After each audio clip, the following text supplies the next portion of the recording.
Now let me quote you from ancient script. Here's what it says. If you cannot see, you perish. You die. We've all got to have a future to work for.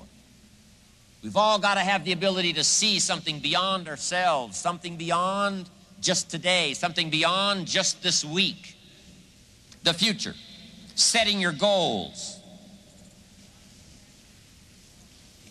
And a lot of people have asked me tips on how do you set goals. Let me just give you a simple little formula on setting goals.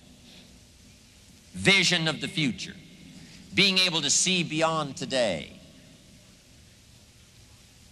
Here's a little formula for setting goals. Number one, decide what you want. Get together with your wife and decide, what do we want? Get together with your husband and decide, what do we want? Get together with the family. Make some decisions. What do we want? Where do we want to go? What do we want to do? What do we want to have? What do we want to share? Then some of this has got to be personal. What do I want?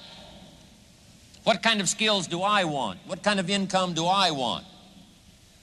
What kind of future do I see for myself? Not just for my family, but for me as well, because I'm going to have a major part in my family's future. What do I want? Get together and decide. Now here's number two. Write it down. Put it on paper. Sometimes you got to take things out of your head, not just operate out of your head. You got to take it out of your head and make a list. Make a list. Do the decision-making process and then just simply make a list. Write it down. Now here's number three. Keep the old lists. Keep the old lists of goals. One of the greatest signs of personal development is looking back on those old lists of goals. I look back at a list of goals I made 10 years ago, and I'm telling you, some things on there I'm a little embarrassed. Here's 10 years ago, here's what I thought was so important. Now I'm telling you, it's not that important anymore. I've grown, I've changed, I've matured. And I've got some of my goal lists that go back 20 years, 25 years. Some of those I won't even show anybody.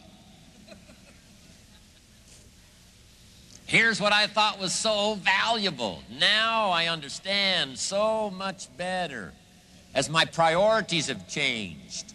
Some of the things that used to be on the top of my list right now, I've learned are not that important anymore.